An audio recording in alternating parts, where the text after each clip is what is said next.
Good morning, Sooner Nation. Y'all know what it is. It's the morning after. You know, our first one of 2024. The tradition is old as this channel itself, where we jump in and talk about what happened in the last game, right? And luckily we had the spring game, 420. So it's a good time to talk about what went down. If you want to jump quickly to the sides of the ball, the offense and defense, we have it set in chapters in the description below. Go ahead and do that. But of course, we got to do our intro. For the uninitiated, we always do this after games, including the spring game, kind of break down some of the stuff and start overreacting and maybe underreacting to some stuff and talk through what we think is going on with Sooner Nation. And so for the new folks, thank you for pulling up. My name's Jay, host here at Unfair Sports. We appreciate the love and support. And so we're going to dive into how things went down in this spring game. And there's a lot to talk about, but we're not going to bore you with the 30-40 minute. That'll be the live show where we will debate everything. Today, I'm going to give you some of the key points on both sides of the ball, offense and defense. And let's kind of go from there. So we're not going to waste our time. Let's jump right into it. Spring game went down. Luckily, the good guys won, I guess, because Oklahoma won regardless. But offense versus defense, we have a very interesting scoring system. Not going to break that down for y'all because that is a lot of stuff to do. And the game's over. We'll all forget it by the time the spring game comes around in 2025. But there was a lot of nuggets to take from this, right? And so I'm going to go ahead and just start with offense. Then we'll ride right into defense. But I'm going to start on offensive side and by saying this. Actually, as a whole, I want y'all to keep this in mind. This is a glorified practice. Somebody's going to win and somebody's going to lose. Unfortunately, that's just how it goes. But the good thing is, as Brent Venables mentioned in his press conference, the goal of this game is to understand what we have in a simulated live action time, right? Can't tackle the quarterback, so, you don't really get the effect that the defensive line can really do, or the blitzers, because they can't touch the quarterback. You're seeing a lot of rotations, a lot of young players rotating in, older players. We're seeing how the mixtures and lineups look together and who's going to stand out and who's not. Last thing, some players didn't play by design. There's no reason for them in some capacities, and I'll explain on that, especially in the running back room, because we've got concerns there, and I'm going to tell y'all that in a few moments. But let's start off with the best part, the MVP of the game. The dude playing the dude, not even disguised as another dude. He's just a dude, Deion Burks. Yeah, so make sure y'all go on the social medias. If you live in the Indiana area, whatever, tell Purdue thank you. Thank you for allowing us to take that gem of an athlete from them, because Deion Burks is that dude. And that's on the secondary that knew what was coming and was prepared for it, but couldn't do nothing about it. Why? Not only is he fast, his route running is pretty pristine, right? When you go back and rewatch, oh my gosh, he's got it. He finished 5 catches, 174 yards, 2 tutties, 1 for 64, 1 for 50. He catches and he's gone. He catches it short, he's gone. He catches it deep, he's gone. He said that when he got here, he saw what we did with Drake Stoops, and he wants to emulate that. He's going to exceed that. He's going to. As much as we enjoyed Drake Stoops and loved everything he did, because that dude was nails when it came to catching, Burks is going to do that, plus throw some bursts of speed in there and be gone, right? I kind of anticipate, was that the West Virginia game where Drake caught that pass on across the middle, ramped the sideline, broke a couple tackles, and muscled his way into the end zone? Yeah, I anticipate a lot of that stuff out of Deion Burks. So I want to give him his praise early because everybody's talking about him. There's no reason for me to continue to toot the horn. We all know how great he was advertised as, and I think he may surpass that, right? Kind of like Andrew Anthony did when he got here from Michigan. We were like, okay, heard he's good, played at Michigan, so they didn't throw enough. But then we got him here, and we're like, oh, no, he is wide receiver 1. Like, why did Michigan get... But Michigan's system is different. We're starting to see that here with Burks. So if you're concerned about the passing game, it's going to be flying. So Deion Burks, that dude. Quarterback-wise, Jackson Arnold looks like he's going to be that guy. Looks like he's solid. He did what he needed to do. Had some redeeming factors here from the Arizona game. He did a good job of stepping up in the pocket, and he could launch it. Now, he threw one underthrow to Deion Burks that was going to be a touchdown if he would have overthrew him. But he also did launch it over his head, and then he found his touch and got him on some big plays. So, to me, Ain't no concern there. Now, I'll say this, though. There's another dude at quarterback. Everybody's been talking about him. I've seen videos pop up of saying that he's probably the next guy. That's your boy, Michael Hawkins Jr. Big Mike Hawk. Hey, man, salute. Having this kid, him and Malik around NFL guys their entire lives and getting them, really acclimated to what the game is played like at the NFL level. Yeah, he's going to be something, right? And I was joking with some guys. I'm just like, look, man,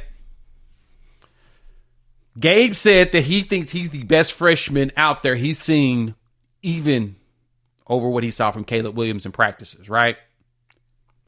I don't want to jump that far. I'm just going to say this. Knock on wood, God forbid, we have an injury to Jackson Arnold. I think we'll be just fine. Because I think that Michael Hawkins is going to work his way into number 2.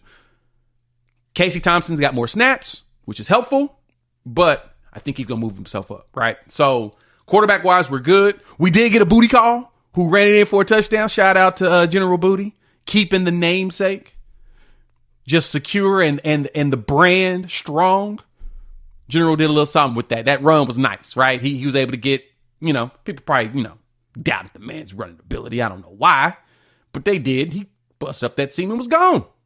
Shout out to General Booty for giving us that. But besides that, running back room, Venables mentioned this about Javonte Barnes. And now I'm going to tell y'all this. There are concerns. I've been seeing them all over social media, concerns that there's a chance that Javonte Barnes may hit the portal.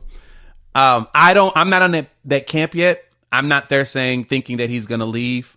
I think with this one, as Venables mentioned in his presser, that he didn't play Javonte because he wanted to see the other guys. And I want to remind y'all, this is a glorified practice in a simulated situation.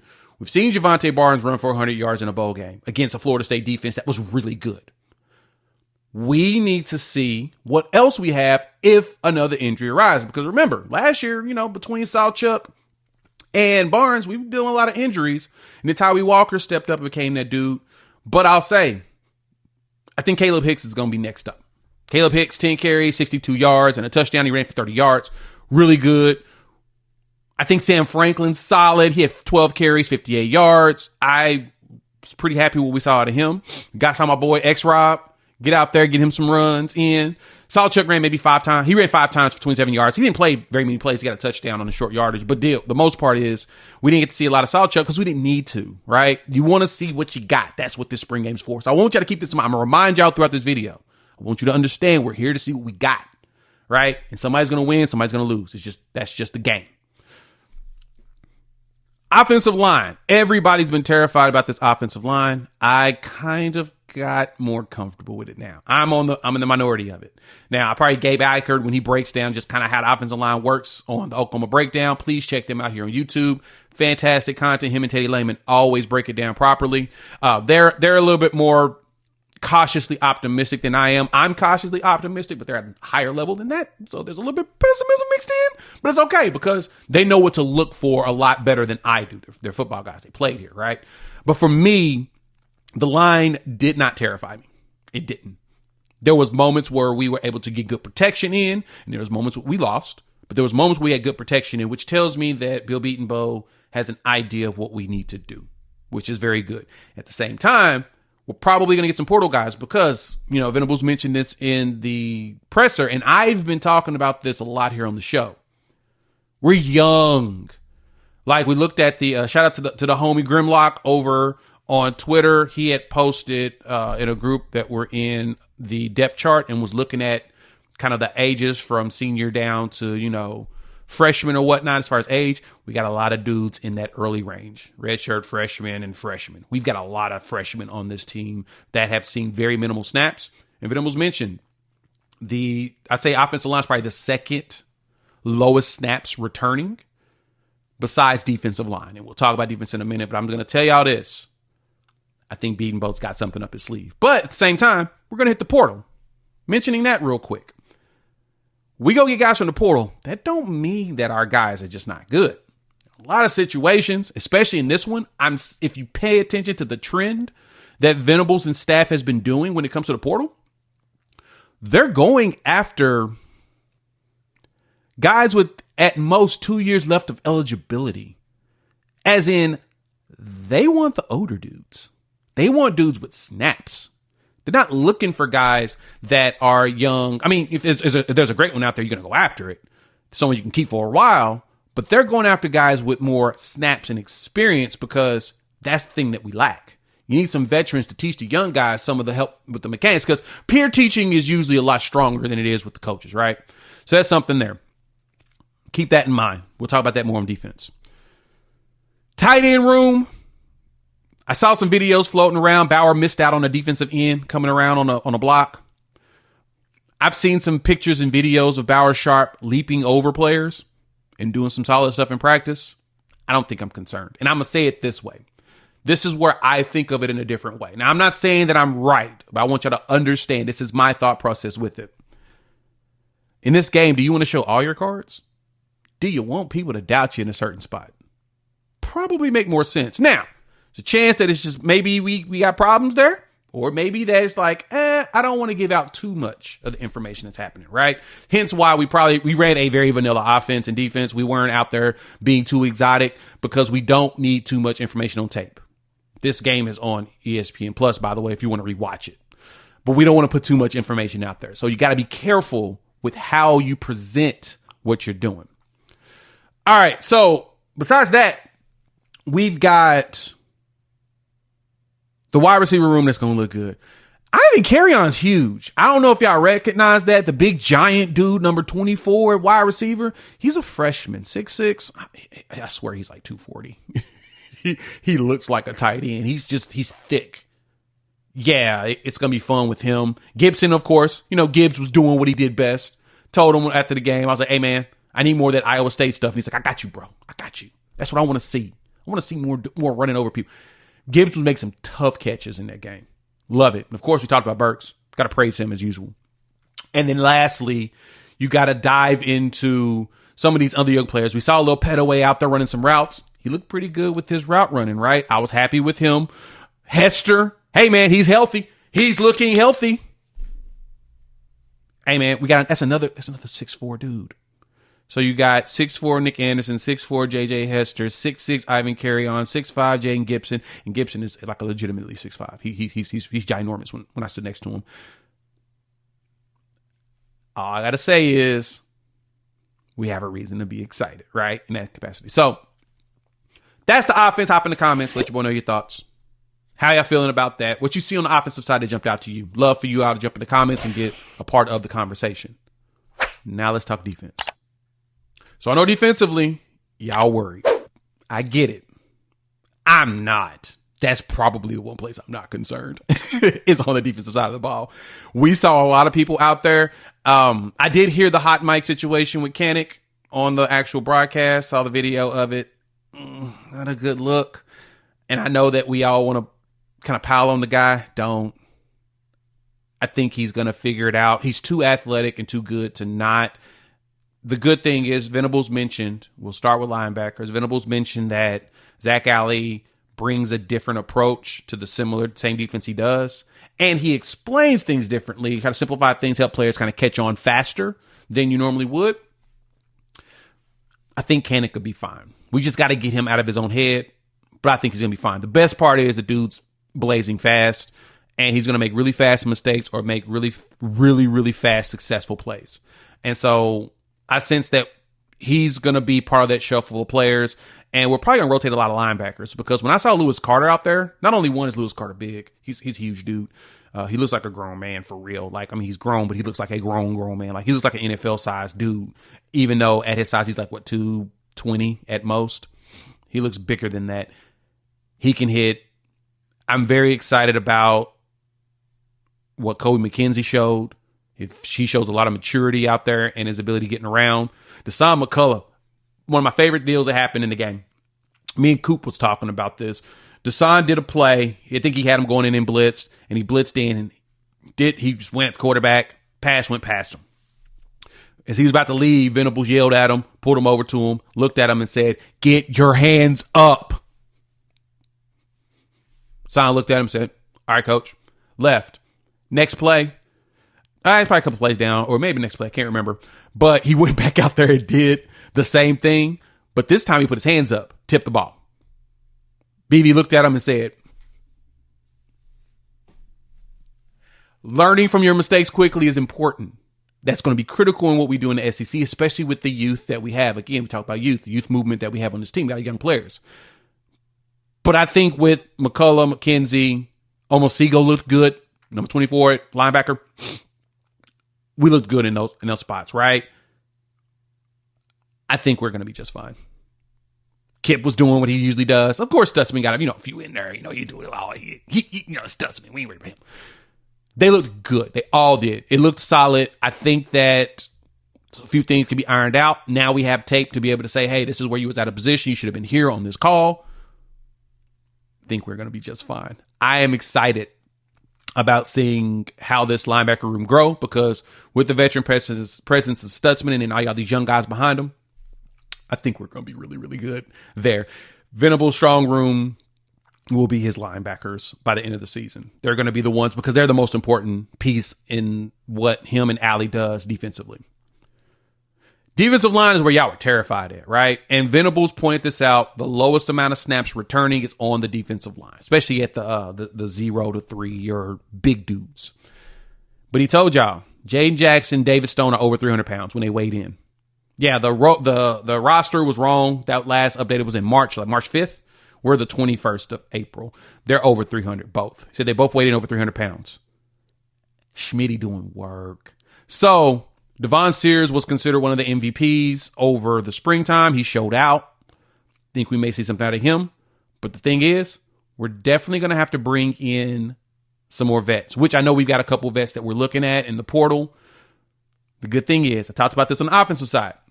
If you didn't watch that part, if you pay attention to who we're going after in the portal, for the most part, we're going for guys with roughly 2 years of eligibility or less. So we got a lot of one-year guys. We're just looking for experienced snaps to help teach the young guys. That way, they can go out there and do something. Got your boy excited there, right? I mean, excited. They looked good. They were getting pressure in. Our interior, to me, is strong. Fabichi Wewu on the offensive line is a monster. Bates looked solid. Ozeta looked really, really solid. Those defensive linemen were still giving them problems. And I think that as we continue, you're seeing players fix their mistakes. I saw Jaden Jackson on the play. He went in, tried to do a move. They stuffed him, and he recognized it. The coaches pulled him aside, telling him what he needed to do. He went out there. They went for the double again, did like a spin, and was boom, ready. And he's like, oh, Jaden Jackson out here catching up. Well, what we trying to tell him? Okay, I'm here for that. I don't think we were behind the defensive line. Edges, I never thought we had a problem there. Ethan Downs was doing this thing. The new guy, Caden Woolard. Yep. He's going to be fun, right? I talked to his pops after the game or whatnot. And he was telling me kind of, because he played defensive line at Bowling Green, and he talked about kind of the differences that his son was telling him that he was seeing here in comparison to Miami, Ohio. And I'm just like, oh, okay. So they're going to refine him. And he's like, man, I feel it. So I thought Caden was solid. Solid contain, solid attacks. Wasn't perfect. But of course, it's a technique thing, things that you got to learn. Edge, I'm not worried. PJ got himself, 2 sacks that he got credited for? Feel like he was disrespected. Because we had 5 sacks in this one. I feel like he was disrespected. I think PJ had more than that because PJ was all over it. Him, Stone, I think, got a sack too, which is kind of funny because Stone got in there. I think he got the sack. He got the touch. And they didn't call it. And he threw his arms up like, dude, I got him. Can I get credit for that? And BV pushed him and said, get back in the huddle. Love that. I love the fact that BV got onto him but didn't get onto him. It's like, come on, man, keep going. You be all right. We know what you did. We'll see it on tape. We'll talk about it on tape. You'll get your credit. You'll get your credit internally. You don't need it externally. But the beauty of it is that these guys are so competitive. They're trying to really go out there and make things happen. And so they played hard. You can see everybody played hard on both sides of the ball. Defensive linemen, we do need some vets. I think we'll be fine. Grayson Halton's made a jump. I think Sears is going to contribute in the rotation. Of course, Dejon Terry didn't practice because he didn't need to, man. He's the centerpiece, right? He's a solid player. And I think these young guys start to get exceptional. Marcus Strong and Ashton Champ Sanders look bigger, especially when BV talked about them. They've gotten bigger. So they played bigger. I think we're going to be fine. But a lot of those dudes look a lot bigger than I expected. I was like, wow, Marcus Strong, he's got some weight. We just got to add some more to that. We add some more veteran presence to it. And then those guys can develop and move forward. We're going into a bigger conference. You got to have more bodies. So depth is always a concern no matter what. But VV mentioned we have competitive depth, which is a plus for what we're trying to do if we're going to survive in the SEC. A lot of big dudes, a lot of big bodies to go against. All right, secondary is the position I feel like we're the strongest today. I think linebacker by the end of the season will be our strongest, but I think secondary today is our strongest group, period. I mean, with your Woodies and your Billies, we got a lot of snaps out there. Gentry Williams, Robert Spears Jennings, Peyton Bowen, all of them got a lot of snaps last year. Probably the most veteran side of it. There's a lot of players to get excited about on this one, right? We saw some Des Malone, which is good. Jocelyn Malaska, God, I think he's going to be special long term, right? The local kid from Bethany transferred in from Utah. I think that he's got something that we've been looking for, just in his ability to cover as well as be able to tackle, play. I like what I saw in Alaska. Here's something for y'all to understand: the freshmen are going to be terrifying. Reggie Powers as well as Boganowski.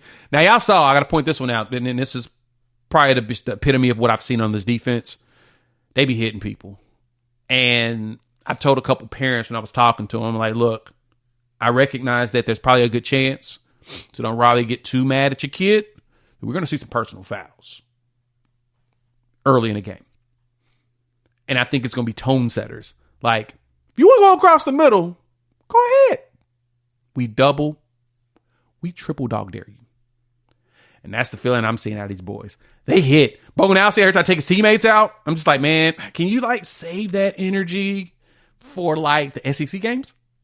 But still bring the energy. He's like, yeah, I got you.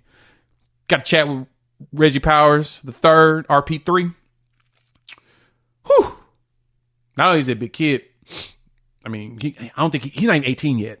So he's technically still a kid. I mean, he's almost 210. Between 205, 210. Big. And he can hit. Secondary, linebackers, hitters.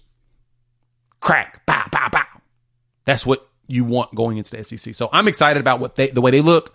I'm excited about the fact that it looks like we're gelling. Robert Spears Jennings, leading the way out there, doing what he needs to do. I'm just going to say we're fine in the secondary. It's probably that is our strongest room right now. And I think that they're going to do a really good job of containing everything in front of us, which is what we want, right? Everybody's biggest complaint was, oh man, Jay, we kind of struggled on the pass defense last year. I get it. I think that we're going to be very strong there. And I think we'll be just fine there. So back to front, offense and defense. Hop in the comments. Let your boy know your thoughts. How'd y'all feel about the spring game? Love for y'all to get in the conversation. Talk to us in the comments. I'll respond back as we go. Of course, we're going live later tonight. We'll have the panel up. The whole collective will jump in and we'll talk ball. You made it this far, you like the content. Please hit that like button if you're new to the channel. Subscribe. Love for y'all to join this family of college football fans. Talk a lot of OU football here, SEC and college football in general. Having a blast doing it. So, go live later tonight. We'll talk more about this. And y'all enjoy your Sunday. And you'll see, cannot wait. We're very close to football season again and a lot of these morning afters. And so we'll break it down then. Talk soon. Peace.